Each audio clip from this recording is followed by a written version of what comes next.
we had started with was that we would take and make a better elevation model, digital elevation model for the whole Pátzcuaro Basin in Mexico where he was working, so that then we could take and we could, or he could, take and do better population estimates for what could have been the population of the area, since the areas, I mean, it's got volcanic outflows and it's really mountainous. It's the basin itself has a lake in the bottom. The agriculture that was done there was done on terraces mostly. There was some bottomland agriculture, some floating agriculture. But the idea was we could, with a better DEM, he could actually get a better idea of what the potential population was based on the potential areas for terraces and things like that. So we proposed to use ALOS data, which is a Japanese satellite that was put up and recorded information in panchromatic bands with 3 cameras, one looking at nadir, or sensors, I should say, one looking at nadir, one looking fore, and one looking aft. So you could do basically photogrammetry from space. And we ended up getting the project. We ended up making the elevation model and everything, but during that time, Chris and his team in the field found other things, and that led to LiDAR, and LiDAR is a possible solution. And I'm going to turn it over to Chris now, who will pick up the story from there and explain how we've moved forward with using LiDAR and the background for where we came up with. And Chris really coined the term Earth Archive. So Chris, I'm going to turn it over to you. Hey, everybody. Thanks for having us. The talk Steve and I are going to try to pinch hit this talk a little bit, and Steve is probably going to jump in. The origin of this talk it's a combination of several different kinds of talks. And so we'll see how it works. Both talks for startup or accelerator kind of events and academic talks, and tried to make it so there's a little bit of archaeology, a little bit of geography, a little bit of adventuring, and a lot of geospatial science. Our goal with the Earth Archive, which now exists as a standalone nonprofit, is to create a 3-dimensional digital record of the entire Earth's surface so that we can better understand the climate crisis and so that we can pass that record on to our grandchildren's children. And of course, the biggest threat possibly ever to humanity, frankly, is the climate crisis. And we don't know how to solve the climate crisis, unfortunately. But I do know, we know what the first step to creating that solution is. And that's what we believe to be that Earth Archive. And of course, we want to give that record away. So I'm going to talk about that process today. I think there's also a broader lesson here, especially for students, in that all of the big questions, the most important questions in science today, and possibly the most exciting ones to pursue, frankly, are collaborative. They involve scientists from multiple disciplines, and they require thinking that's outside the box. And that is something that, as students especially, you need to push for, because all of these universities that we deal with on a regular basis are incredibly siloed. And the only way to break apart those barriers is if students demand it. And frankly, that needs to happen. So I think there's a broader message for students and other people here, generally speaking, in that this is a collaborative effort between multiple different kinds of scientists in industry, in philanthropy. It's a crazy mix. It's been an incredible learning experience for both Steve and I, sort of figuring out how to accomplish this. And that learning process is ongoing, obviously. So I'll stop being professorial and I'll share my screen here and we can jump into this, jump into the talk.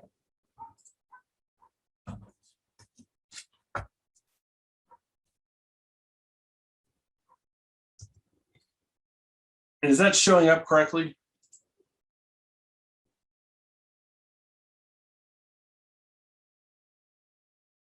Okay. So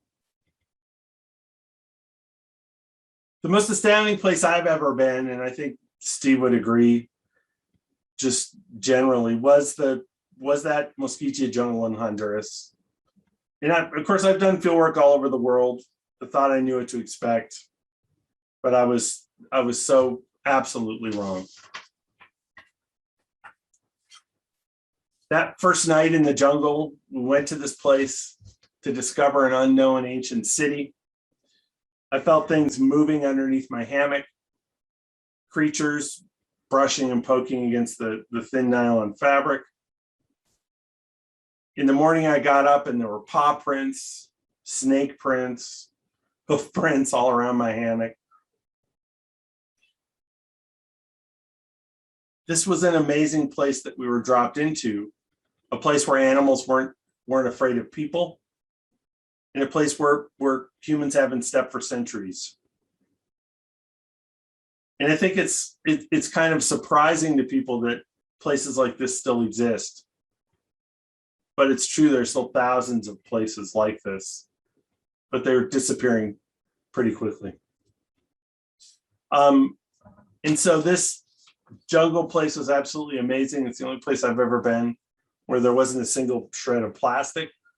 We had official presidential visits, which were completely insane. And Steve actually reminded me last night that he went on an insane adventure to get one of the original MOUs signed that involved a multi-hour bus ride and all sorts of crazy stuff.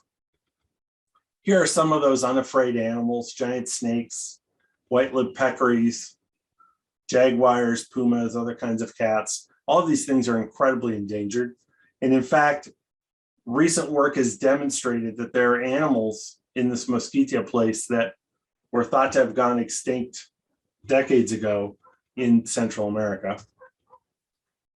And possibly the worst latrine that I've ever experienced or seen. And you can catch me sometime later and I'll tell you stories about this latrine. It's absolutely terrifying. So essentially, we're running out of time. It's a great time. It's a great time to be scientists. We have the tools and technology to understand our planet like never before. But in the coming decades, due to the climate crisis, forests will turn to grasslands. The Amazon may completely disappear. The shapes of continents will become unrecognizable due to rising sea levels. Vast swaths of the world will become desertified. And all of this will have devastating impacts on the world's most vulnerable people. I think both Steve and I and many of the other people in this room are watching this talk feel an urgency to our work that we didn't feel 20 years ago. How can we document everything before it's too late? We only have one chance to save this planet. The scientists, innovators, social activists, students, and entrepreneurs. We need data to know what works. And right now in 2021, that data set does not exist. We believe that the answer is a high-resolution LiDAR scan of the Earth's surface, starting with areas that are most threatened. And for many people, perhaps not the people in this room, but for many people, the general public, and that's where our funding comes from, this sounds like science fiction. Creating a 3D scan of the Earth's surface. It doesn't seem possible.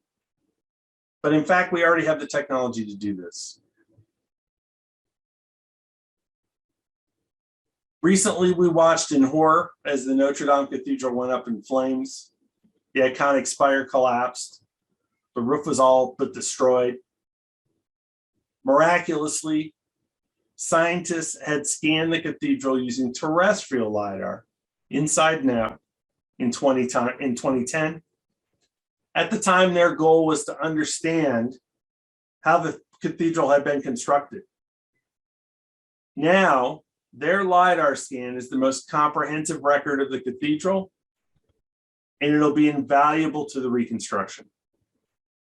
They never could have anticipated the fire or how their scan would be used, but we're incredibly lucky to have it. We need a scan like Notre Dame, but for the Earth. And right now, that doesn't exist. We take for granted that our cultural and ecological heritage will be around forever. It won't. There are organizations that are doing incredible work to scan historical monuments, but nothing similar exists for the Earth's landscapes. We've already lost 50% of the world's rainforests. We're losing 18 million acres of forest each year. Unless we have a record of these places, no one in the future will even know they existed. And for me as an archaeologist, this is an incredible, incredible loss. So imagine if we had a perfect replica of the Earth, a digital twin with every rock, maybe every rock, tree, and settlement captured in high resolution 3D. What could we do with that information? We could map every tree, document its size, height, width, calculate how much carbon it contains, calculate how much carbon would be lost if released into the atmosphere if we were to lose that tree. We'd learn about the rich prehistory of our Earth, find unknown archaeological sites and ecological treasures.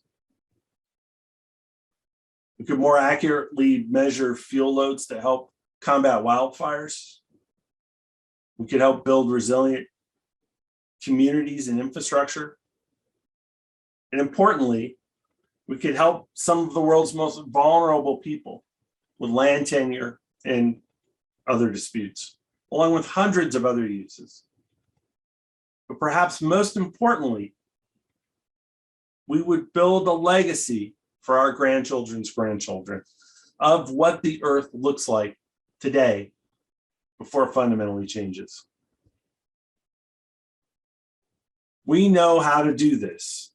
We can use airborne LiDAR, which many people are familiar with that are listening to this talk, which very basically involves shooting a dense grid of infrared beams from an airplane toward the ground to create a high resolution scan of the Earth's surface and everything on it. And of course, this isn't an image, but a dense 3D cloud of points. And that's what's actually illustrated in this video.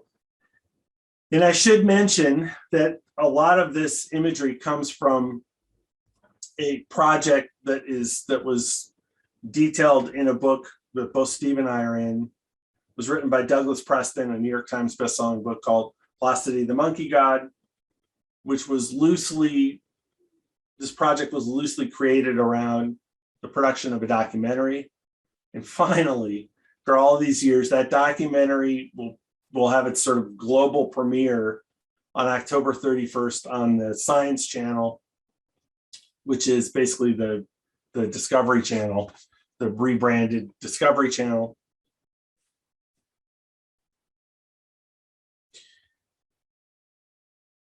And Steve and I and many other people have used LiDAR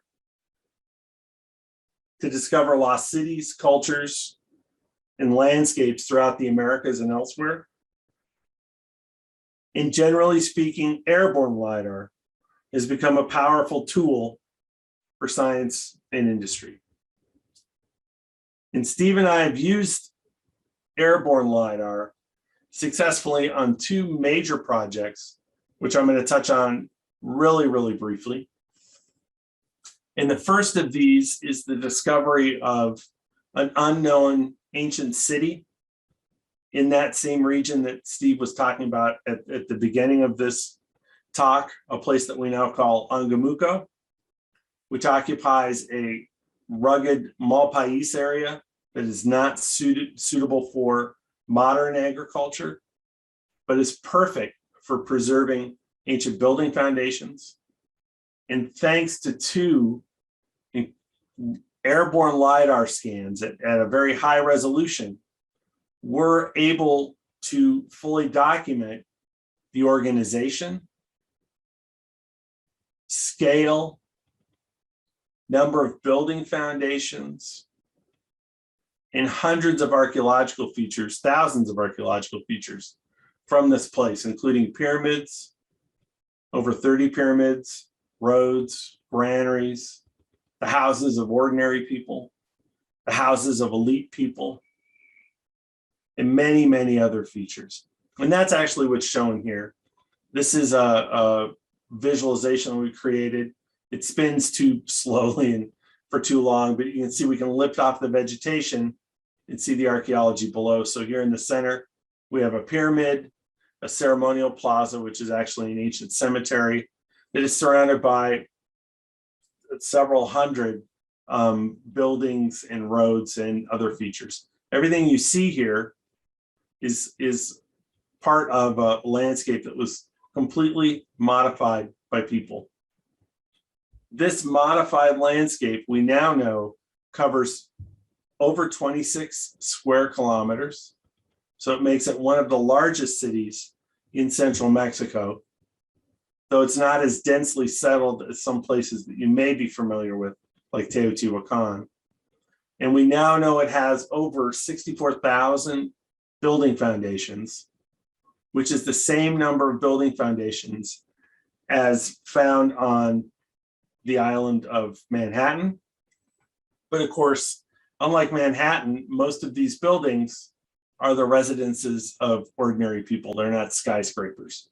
So even though it has that same relative number of foundations, the number of people is dramatically much less than sort of exists in Manhattan today. And then the second place that we've successfully used this airborne LiDAR is that Mosquitia jungle area of Honduras.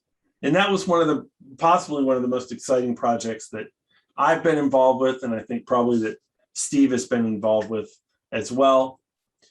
Honduras is an amazing and scary place.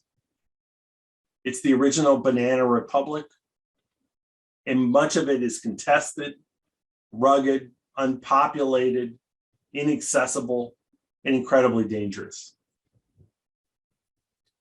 In 2012, a group of filmmakers were looking for a lost city, a legendary city, sometimes called Ciudad Blanca, sometimes called the lost city of the monkey god.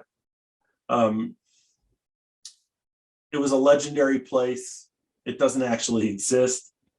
But what does exist in this region is a rich and dense archaeological history, prehistory, that is virtually unknown because of the ruggedness and the remoteness of this place. The Mosquitia has several protections, international and other protections, but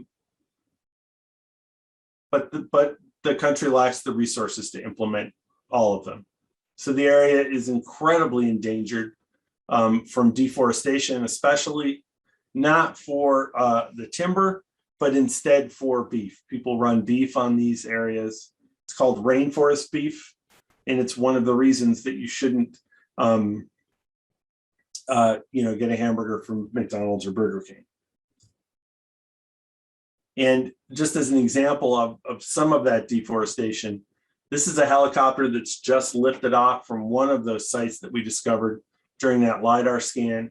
And you can kind of see that smoke up in the distance. I took this from the open door of a helicopter, so it's not the greatest photograph.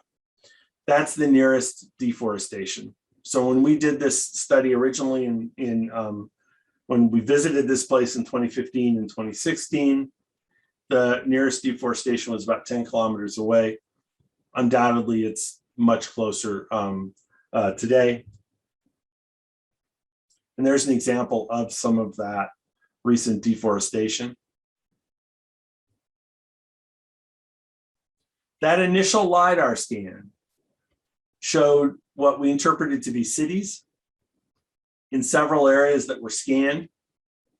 And in 2012, those filmmakers got the money, or 2015, those filmmakers got the money together to actually visit one of these places, which is a place that today is known as the Lost City of the Monkey God, even though that doesn't really exist. And it's a place that we as archaeologists call the City of the Jaguar. And what I've done here is just outline some of those archaeological features in red. This project got an incredible amount of press and interest, including, as I've mentioned before, a best-selling book, a line of chocolate, a video game, an official postage stamp from Honduras, t-shirts and other gear, articles in the New Yorker and the New York Times, etc. Just an amazing, incredible amount of interest and craziness. And visiting this place was absolutely amazing. It's only accessible by helicopter. In fact, we were wondering if there was even a place to land the helicopter, and we had to learn how to rappel out of the helicopter, and thank God we didn't actually have to do that, because I probably would have killed myself. As I mentioned before, it's the only place I'd ever been where there was no plastic. Animals were completely unafraid of us. But very quickly after we were there, this landscape was changed. Plastic appeared. A landing pad was cleared. Soldiers have a permanent base there now. It absolutely changed fundamentally. And that transformation, I think, showed all of us how fragile our world is, how endangered it is, and that we really need to step up and do more to try to save it. At the center of the city was a cache of objects that was probably left there on the surface centuries ago when the city was originally ritually closed.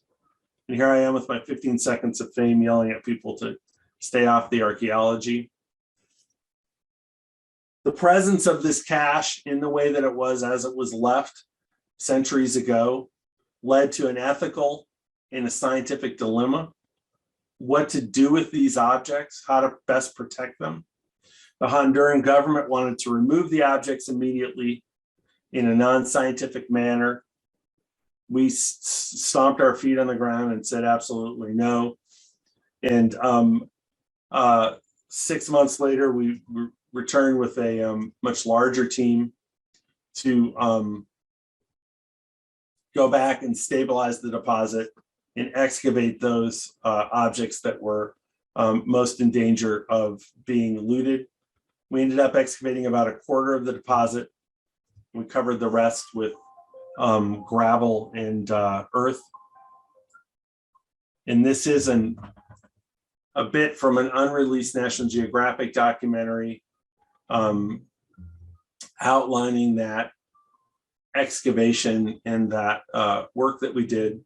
All of this, of course, sparked by that initial airborne LiDAR study that we had done in this pristine place.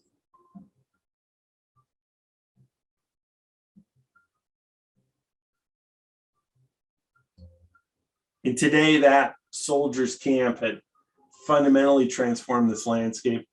Everything here has to be brought in by helicopter, and that means that everything has to come out by helicopter. Those flights are incredibly expensive, and the Honduran government, unfortunately, cannot afford to bring the garbage out from this place. So today, it remains there, which is honestly an incredible tragedy.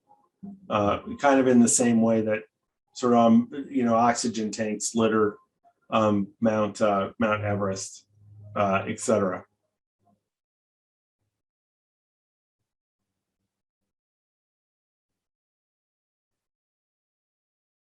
We were also forced to use, or the only helicopters that we could use were the Honduran military helicopters, which were from the Vietnam era. And the one that we used most often actually was used in Vietnam. It had been refurbished, but it still was not a safe aircraft. And a door came off of that aircraft in mid-flight on one of the last trips out of the jungle, and almost resulted in the loss of the helicopter and everybody sort of on it. And these images actually show you the objects that were excavated, which are now in their own museum in a place called Catacamas in Honduras. And this excavation was probably the most complicated archaeological expedition that I've sort of ever been involved with.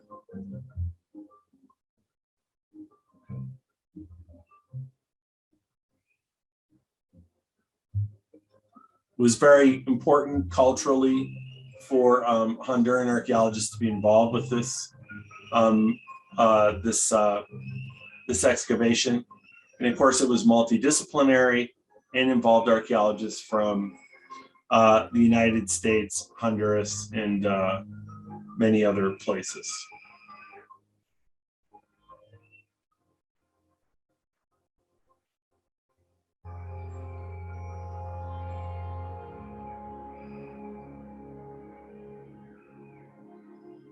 And there's one of those Honduran archaeologists lifting one of those objects up.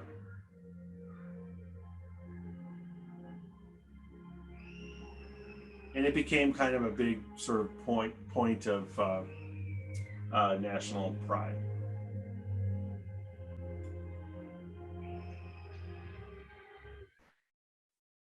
And here's just some images of what that excavation and that cache actually looks like.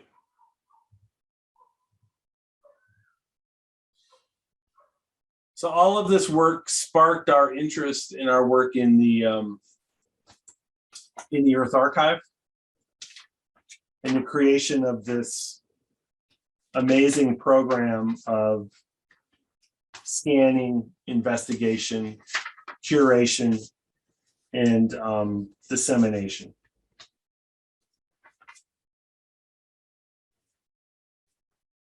And the Earth Archive is really composed of three sort of components: document, explore, and inherit. And so first, document, create a baseline record of the Earth as it exists today to better understand the changes that are happening to our own planet.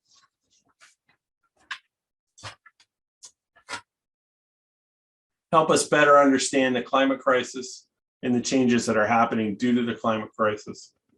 The second is explore, create a 3D digital twin, a digital Earth, so that we can model changes and understand what's happening today.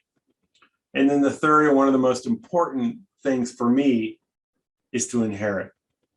We want to pass this three-dimensional record on to our grandchildren's grandchildren so that they can study what the Earth looks like today, and perhaps even reconstruct lost cultural and ecological patrimony. And again, to me, that's the real tragedy in the climate crisis and the abrupt and massive changes that are happening to our planet as a result of what's happening, in that we're losing cultural and ecological patrimony that we don't even know exists.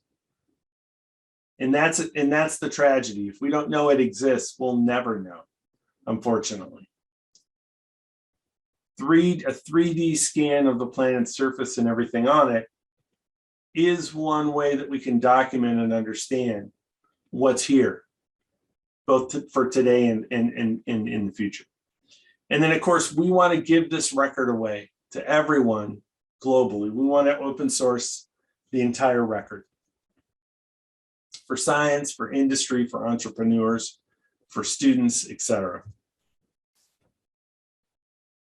So where is this Earth Archive program today? Well, this is how we spent our COVID year, I guess, is basically doing a lot of the heavy lifting. And over this COVID year, we created the infrastructure for the Earth Archive. We created innovative partnerships with NGOs, universities, corporations, indigenous groups, and many others from over 15 countries in Latin America. We have regional coordinators, for example, in all 9 countries that encompass the Amazon. And we have regional coordinators for North America and Mexico as well. We want to start scans in the Amazon area and now also in North America. And this has been sort of a new push for us, the North American push. We want to scan the entire Amazon. We believe that we can do that in under a decade. And we have the money actually to begin undertaking those scans in Colombia, Ecuador, and possibly Bolivia and Brazil. Unfortunately, COVID threw a monkey wrench into those plans, and it looks like we're not going to be able to go to those places to do those scans until sometime early next year. In the meantime, what we've realized is that there's a huge need to scan areas of even of the US. So of course, many of you are familiar with the 3DEP program, this amazing program to create a LiDAR record for the United States. This has been going on for several years. The resolution is not as high as we would sort of desire, but it's an absolutely amazing program. But there are huge gaps in the 3DEP coverage, especially in Western lands of the United States, and especially in public lands.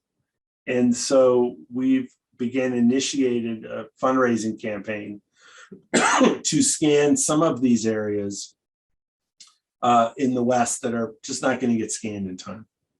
So we've just scanned Muir Woods as an example of what one of these scans might look like. And we're beginning a fundraising campaign to scan Kings Canyon, Sequoia National Parks in California. And as many of you have been following the news, in Sequoia and Kings Canyon, hundreds of redwoods again have been lost this year. Last year, about 14% of mature redwoods globally were lost in fires that blew through Sequoia. Those same areas are endangered this year. And it might be that when the final tally is released, it could be another 14%. It may be that in the last 2 years, we've lost 30% of all of the mature redwoods globally. And we don't have an adequate record of what we've lost and where those trees are, et cetera. So the need to scan Kings Canyon Sequoia is very, very high. The other place that we're looking at is Olympic National Park in Washington State, which is also threatened and desperately needs to be scanned. And of course, we're working with 3DEP and the National Park Service to make those scans happen. And we hope to release the Muir Woods scan by the end of November of this year. It might be slightly later. We've raised several $100,000 in funds and in-kind funds, and we're probably on track to double that amount by the end of the year. We've created this amazing organization for the Earth Archive, and we're about to release our first scan, as I mentioned before. And here are some of those Muir Woods data. This isn't the greatest illustration, and we're working on creating some more. We've just got the data for that scan. We're figuring out how dense it is, but it is we got incredibly dense coverage.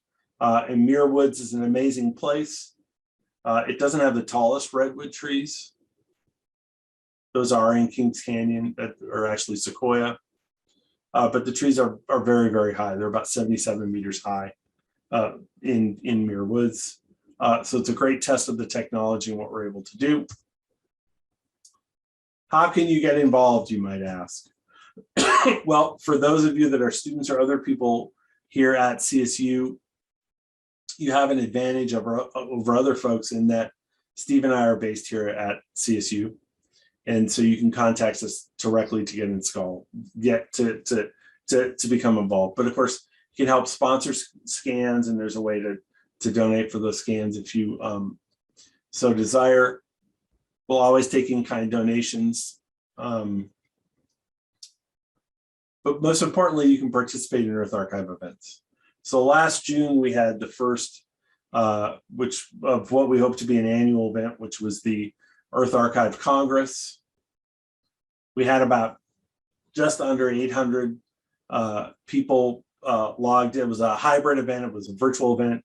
We had about 800 people log in to watch and participate in that event, which was an amazing turnout.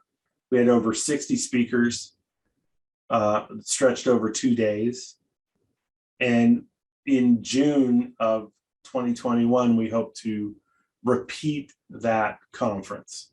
And so you can look for updates and information on how to participate in that Congress. At the moment, we think it's going to be a hybrid event with an in-person component on campus, and then obviously an online component. And so there will be opportunities for people on the CSU campus to partner with us and participate in that. And then finally, we would ask that you help spread the word about the Earth Archive. You can go to our website, sign up for the newsletter, contact Steve or I, or just tell people about this amazing project that we're sort of getting off the ground. And I think with that, I'm sort of done talking. And I don't know if Steve has anything that he would like to say or final closing words. Not really, Chris. I think that was great. I just want to make one correction. It's June 2022 is when the hybrid event will be. And Yeah, as Chris said, that'll be here and open for people here to be involved with. I don't have anything to add to that. I think Chris did a great job of covering everything. He's been doing a lot of these, and has a really good. Go ahead, Chris. Yeah, and we probably have time for questions if people wanted to ask questions. And I haven't checked the chat, so I don't know. I didn't see any in the chat. Okay.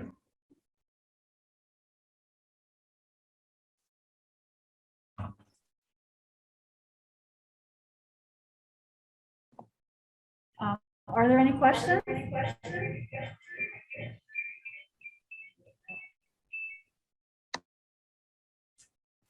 I could ask a question if you guys can hear me. Yep, Absolutely. we hear you. Okay, so my name is Leanna Schwartz. Stephen, I was actually in your class many, many years ago. CSU, I was there as a master's student, but I currently am working for the Forest Service and in the international programs, managing our programs in Central Africa. And we actually have a program that we're going to start in Gabon where we're looking at creating LiDAR imagery of the forests there to better understand where deforestation is happening and just get a better sense of what the overall biomass is. And I'm interested, and pardon my ignorance, in understanding how sort of different companies and organizations doing this similar work of trying to get LiDAR images of some of these huge forests collaborate with one another and are able to share data and information. So thanks. I'll take a short cut at that from my readings. Chris has other experiences. I'm not sure that they are necessarily collaborating. A lot of the LiDAR that I've understood has been collected, has been done, and I'm more familiar now with Southeast Asia than I am even with the Americas, has been done by individual companies who are basically doing it for their own purposes. and it's proprietary data. You have some countries who are doing it, like Canada is doing a huge LiDAR program similar to 3DEP. Those are open for other people to use. In some places, the countries are doing, they consider the data a national security issue. So they don't want it open source. That's one of the issues that we have working in South America and in the Amazon areas. We're negotiating very carefully with the countries to make sure that all security concerns are taken into account. But as for individual companies working with each other, I think most of them, they're doing it for their own purposes. They want to get something out of it. So, you know, I'm not at all sure what the situation is like in Gabon or Central Africa. Be very interesting to find out, actually. Chris, do you have anything to add? Yeah, so we're negotiating with a number of companies to get scanners and stuff, and a lot of that is covered under NDAs, so we're kind of not allowed to talk about that. But I think, well, first of all, you know, I would love to talk with you about that program and what's going to happen with the data and who's funding it, and we would love to host the data. Be one of the places that would host the data if that turned out. Are they talking about airborne LiDAR? Not sure yet. Yeah. So we might also be able to help, if so desired, come up with the specs for that based on what we're doing and what we've been kind of thinking about. We've had a lot of interest from people about Africa, and actually started kind of a mini working group around those issues. So I don't know if so we should probably talk. Well, I would love to talk with you about that, and we would love to help in any way that we can to, you know, make those scans happen and get those data open sourced. But I think that's super important to get the data open sourced. And I'll reiterate what Steve was talking about. Most of the scans are done for private companies. The data is not open sourced. The resolution of the data is not high enough for the kinds of needs that we're sort of asking for and that we require. And there's not much collaboration with it. And a lot of people want to, of course, monetize the data.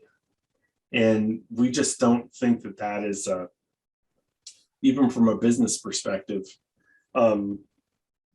it's not a 21st century way of making money, really. Control of data, it's an old school idea, but it's just not the way that things are going to be done in the 21st century. People are going to make money from manipulating the data and coming up with tools to address big questions that need to be addressed. But controlling the actual data itself, it's just an old school way of thinking about things. And it's very quickly becoming completely antiquated. And most big, really forward-thinking companies are open sourcing their data. So if I can add on to that real quickly, in the early 2000s, when GPS was first, the selective availability was turned off. There were a lot of groups. I was involved with one group over in Vietnam that was doing this. They were taking GPS units and going out and quickly mapping areas that didn't have good maps. What the group I was with in Vietnam did is we were selling that data.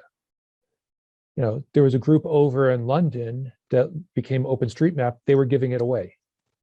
Which one of those is still around? OpenStreetMap is still around, basically mapping the whole world. The group I was working with in Vietnam, they never went anywhere other than we mapped about 20 cities in Vietnam and sold the data. So the same thing will probably happen with LiDAR. It's just that the initial startup costs for LiDAR are so much more right now. With GPS, all you needed was a unit that, because once selective availability was turned off, you had plus minus 10 meter accuracy at the worst. And many places you just needed to walk. Other places you sat on the back of a motorbike and walked around. Other places you put it on top of a car and walked around. It was, the startup costs were much less. As soon as LiDAR gets to the point where it's less expensive to collect, or more people are doing it, or and seeing the advantage of open sourcing it and making use of it for products which are much more valuable than the actual data, that's when it will take off, is what I think. And hopefully the Earth Archive is going to do that. That's what we're aiming for, is to be that. Okay, we got a couple of questions in here. We have one from Pete Berry, who I believe that, doesn't Pete owe us like some deep fried tater tots, Steve? Isn't that Possibly. I don't know. I lost track of that. Yeah, anyway, LiDAR and drones. The load capacity and the range are just not there for drones right now, at least the ones that aren't available to civilians. In the future, that's how it's going to be done. But right now, we're a few years off from having that technology available. And unfortunately, we're out of time. Things are just changing too quickly. We need to scan now, basically. So, and the same thing with a space-based instrument. So JEDI, which is a LiDAR instrument that's on the ISS, is amazing, but the resolution is not. The resolution and coverage is not what we sort of desire or would expect. So for the immediate future, we're stuck with helicopters and planes, basically. And then security issues for the Amazon. This is a great question. It's really for everywhere, and it's so tough to answer. And I think that security issues fall under a number of different categories. And then Steve, you can jump in here too if you want. But first of all, there are political things. So for example, Ecuador has a contested border with Peru and Bolivia. And so that border area, data from that border area, the Ecuadorian government doesn't want data from that border area to, of course, be released. And so we're talking with them about creating a buffers, potentially creating, if we do scans in Ecuador, which seems likely, creating a buffer area around some of those politically sensitive areas and working with the military and getting the scans done, and then maybe releasing the data in the future when they're not sort of as sensitive. And I don't know how that's going to play out. That's all kind of, we're just having big broad-based discussions about that. Nothing's been sort of decided. So there's political concerns. There are ethical concerns. And in this question from Maria, she mentions uncontacted peoples. So there's uncontacted peoples. The Amazon, of course, is one of the last places in the world where there are uncontacted peoples, and they're uncontacted by choice, of course. And they, we ethically and politically and as scientists, we need to honor that choice. So we will have to ghost out those data or figure out alternatives to open sourcing the data when there are culturally sensitive things in there. And we've developed committees in each of the 9 countries of the Amazon to help us iron that out with political leaders and NGOs and indigenous groups, et cetera. And it may be a different pathway in each country, depending on what we're dealing with. The same thing is true of some archaeological sites, although generally speaking, the only archaeological site I've ever been to, and I've probably been to hundreds, thousands of archaeological sites, actually. The only one I've ever been to that I've discovered or been to that wasn't already looted before the archaeologists got there was that Mosquitia site. So in most instances, not all, but most instances, the looters already know where the sites are. So the archaeologists don't know. So by learning where those sites are and in some respects open sourcing the data, we can develop conservation plans for them. And then there are other sensitive things too that we'll have to sort of iron out. One of the things that Steve and I have always said is that The tech issues are resolvable. Sometimes not so easily, but the tech issues are generally resolvable. The social issues are the super tough ones. And in doing these scans, the logistics and the tech issues, et cetera, that's not the stuff I worry about. I worry about getting the permissions and open sourcing the data and working with these governments and making sure everything runs smoothly and we're doing everything ethically. That's my big concern. And I'll just jump in real quickly. We've got a white paper that we have started. It's going to go up on the Earth Archive website eventually, but it's been passed around through all the different regional coordinators and their committees. So we're trying to get input basically from every place that we would be scanning, because recognizing that the solution for how you resolve these issues in one country is going to be different than how the solutions are resolved in another country. And so we're trying to be as inclusive and involve the participation. Basically, it's the places that are being scanned that have to decide what's sensitive, how you protect that, because it's their area and they're ultimately their data in many ways.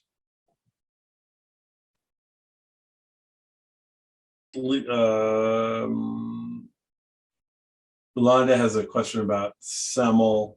So I don't know if we have an official partnership with SEML. We certainly have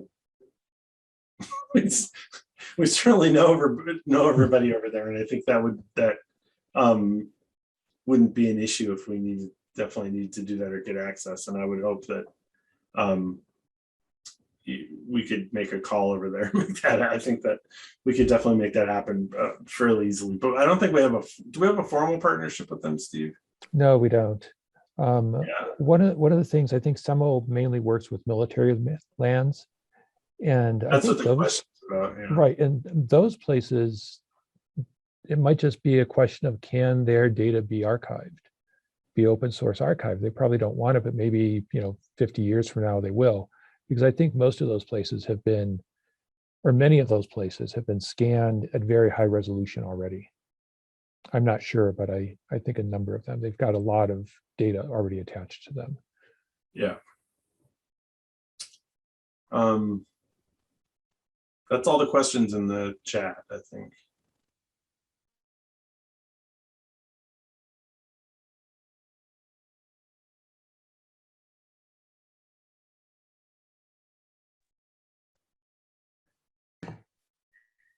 All right, I think, or if there's no other questions, we can wrap it up, or we can kind of let people go. And if you have more questions, maybe Steve and Chris can stick around. But that was great. Thank you so much. And many thanks to Hayden for saving our butts here in the room here, because my Wi-Fi was acting up.